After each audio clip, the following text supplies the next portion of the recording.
Hi అందరికీ నమస్తే. ముందుగా అందరికీ అడ్వాన్స్ వినాయక చవితి శుభాకాంక్షలు తెలియజేస్తున్నాం. ఈ వీడియో తీయడం ముఖ్య ఉద్దేశం ఏంటంటే మట్టి వినాయకుడు ఎలా తయారు చేస్తారు, మన ఊరు వాళ్ళు ఎలా తయారు చేస్తున్నారు, దాని గురించి ఎంత కష్టపడుతున్నారు, అది మొత్తం ప్రాసెస్ అంతా వీడియో బయట మీకు అంతా చూపిస్తా క్లియర్గా. మీరు ఆ వీడియో ఫుల్ వీడియో మొత్తం చూడాలి అనుకుంటే కింద లింక్లో ఉంటుంది, వీడియో చూడండి మొత్తం ఫుల్గా. అండ్ సబ్స్క్రైబ్ చేయడం మర్చిపోకండి.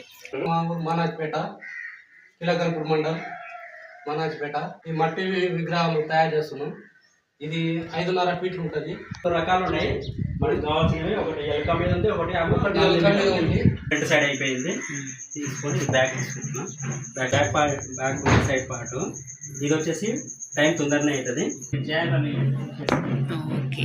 ఓకే ఓకే లెంత్ ఎంత ఉందో అంత చూసుకొని ఒకసారి ప్రింట్ తిప్పాను. దీన్ని ఈ విధంగా ఉన్నదాన్ని కొద్దిగా మనం ఓకే ఈ విధంగా ఓకే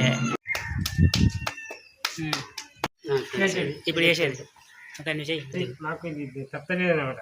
పార్ట్ ఇప్పుడు కంప్లీట్ అయింది. ఇట్లా సెట్ చేసుకుని మళ్ళీ 2 కమాండ్ వేయాలన్నమాట. ఓకే ఇప్పుడు ఆ 2 జాయిన్ చేస్తున్నా. ఈ 2 మీరు ఓపెన్ చేస్తే ఈ విధంగా ఇట్లా వస్తుంది. వావ్ ఒక 1000 వరకు చేసినాము. ప్రజలకు ఈ మట్టి విగ్రహాలే పెట్టాలని మేము కోరుకుంటున్నాం. ప్రజలు ఏం చేస్తున్నారంటే ఇది పర్యావరణానికి హాని కలిగించేది అవి పిఓపి ఎక్కువ వాడుతున్నారు.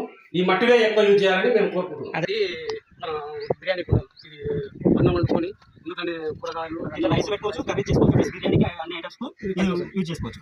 ఇదేమో పెరుగు లేకపోతే యూజ్ చేసుకోవచ్చు. ఇది కిటీ బ్యాంక్. ఇది పెరుగు, ఓన్లీ పెరుగు. ఇది పెరుగు పెరుగు ఇది ఇంట్లో ధూపం, ఇంట్లో దేవుని అట్లా యూజ్ చేసుకోవచ్చు. ఇది వాటర్ బాటిల్. అందులో అయితే ఆపరేట్ పడుతుంది. ఓకే ఇది గ్లాసు. Glass water. ఇవల్ల మేము ఇవన్నీ మట్టి పాత్రలే. ఇవన్నీ ఏమి కెమికల్ కలవకుండా తయారు చేసినవి. మట్టితో తయారు చేసినవి. తయారు చేసేది మేమే. ఏ ఎలక్ట్రికల్ పరికరాలు వాడకుండా చేతితో తయారు చేసినవి ఈ కుండలు కూడా. ఈ కుండలు బోనాల పండుగకు ఎల్లమ్మ తల్లికి బోనం కుండ అంటేనే చాలా ఇష్టము. ఈ కుండనే మళ్ళీ యూజ్ చేసుకొని ఈ కుండనే బోనం వెళ్ళాలి. వెళితేనే అందరికి మంచిది, చేసిన వాళ్ళకి ఇట్లా మంచిది. పుట్టిగా సర్వలు గింజల మీద వెళ్తే వాళ్ళకి ఏం చేసిన ఫలితం ఇట్లా ఉంటుంది. 8 సైజులు 8 రకాలు ఉన్నాయి సైజులు. ఓకేనా? అది ఫస్ట్ ఏదండి? 8 నుంచి 8 ఇంచులు. ఇది 8 ఇంచులా? ఓకే నెక్స్ట్ ఇది 10 ఇంచులు. నెక్స్ట్ ఇది 1 ఫీటు. ఇది 14 ఇంచులు. 14 ఇంచులు. ఓకే ఇది 16 ఇంచులు. అది 2 ఫీట్లు. ఇది 2 ఫీట్లు. 2 ఫీట్లా? ఇది ముందు తీసి ఈ ముందు తీసి పక్క అదే ఎంత? ఇది 2 ఫీట్లు. ఓకే 2 ఫీట్లు. నెక్స్ట్ అది 2.5. ఇది 2.5. ఇది 2.5. ఇది ముందు తీసి ముందు పక్క కిందకి. ఓకే ఆ డిజైన్ బాగుంది. ఎవరికైనా కావాల్సి 8 రకాల సైజులు మీరు తయారు చేసి ఇస్తారు. అయితే దీనికి టైం పీరియడ్ ఏమైనా ఉంటుందా? 3 నెలల ముందు 3 నెలల ముందు చెప్పాలి.